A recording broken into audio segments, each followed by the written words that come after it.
Сегодня мы поговорим о таком заболевании, как храп.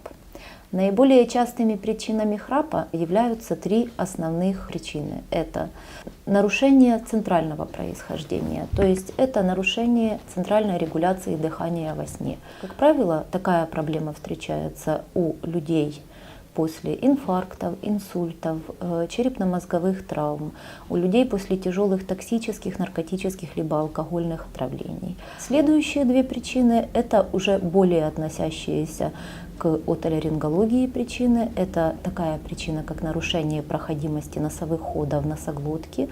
Чаще всего это обусловлено хроническими ринитами, полипами носа. У детей это могут быть также слишком увеличенные аденоидные вегетации.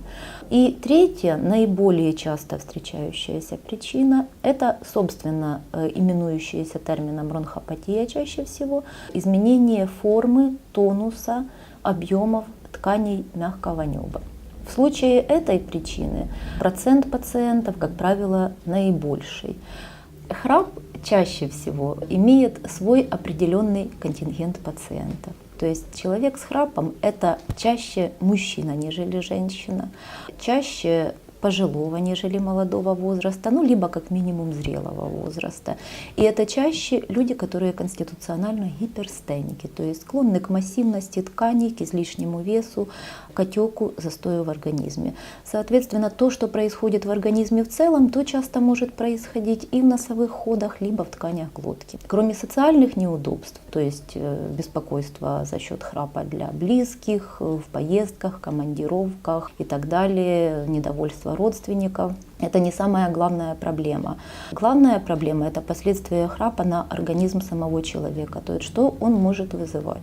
Во-первых, тяжелые запущенные формы храпа могут вызывать так называемый синдром обструктивного апноэ сна. Это когда во сне на какой-то небольшой промежуток происходит остановка дыхания.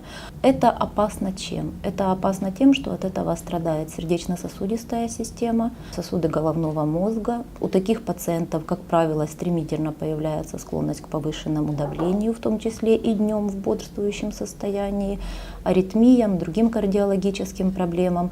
То есть в целом организм эти последствия ощущает на себе, независимо от того, придает ли человек этому значение или не придает. Чаще всего это проявляется еще и частыми головными болями по утрам, ощущением, что даже после нормального промежутка сна человек себя чувствует уставшим. Обследование на предмет выявления причины храпа включает в себя в первую очередь консультацию лор-врача. Это однозначно. Поэтому осмотр носа, носоглотки и глотки у пациента лор-врачом – это, само собой, первый, самый простой и самый необходимый пункт обследования. В дальнейшем, если причин со стороны лор-органов не выявлено, есть более углубленные методы обследования. Это обследование, собственно, регуляции сна, работы сосудов головного мозга. Это уже больше неврологическое, нежели лоровское обследование. Этим также занимаются в специализированных учреждениях неврологического направления. Есть у нас даже такие заведения, как Институт сна, где глубоко обследуют эти проблемы. Что касается лечения храпа, если мы имеем дело с проблемами проходимости носа, носоглотки, то должны быть устранены эти проблемы.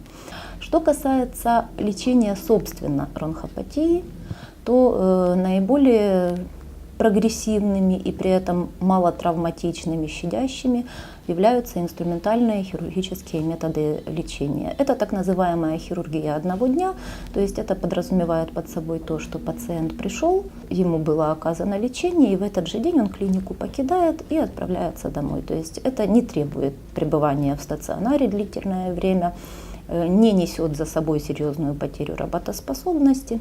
Что представляют собой эти методы?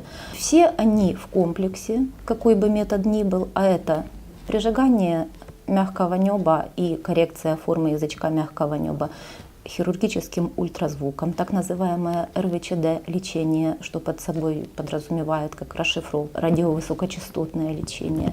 Это точно такое же воздействие, но хирургическим лазером. Это, возможно, криолечение, то есть контактная проморозка свода язычка мягкого неба. В целом, любой из этих методов направлен на что? На локальное повреждающее воздействие тканей мягкого неба, которые дают в итоге коррекцию формы, усиление тонуса, подтягивание, сокращение, уменьшение объемов мягкого неба и в итоге приведение формы и тонуса мягкого неба к тому, как это в идеале должно быть у здорового человека, не страдающего храпом.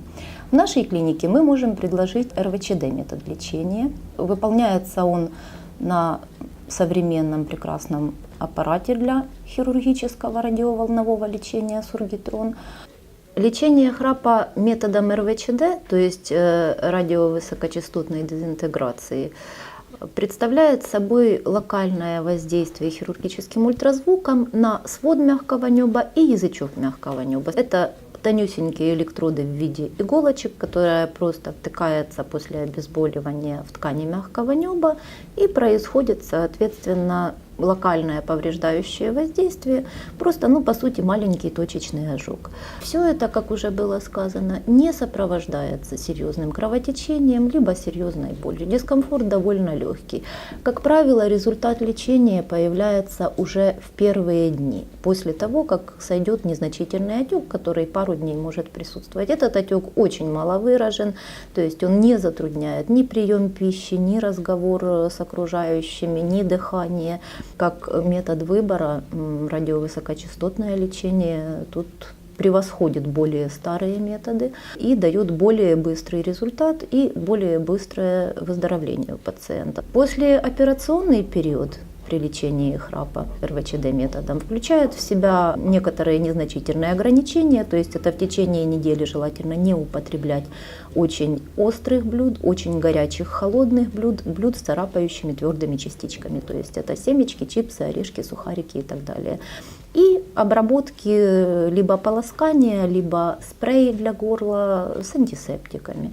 В общем-то, это основные нюансы, которые должен выполнять пациент для того, чтобы ускорить процесс своего выздоровления и подстраховаться от возникновения воспалительных осложнений. Если вы или ваши близкие столкнулись с такой проблемой, как храп, рекомендуем не отчаиваться, не считать эту проблему нерешаемой и пожизненной.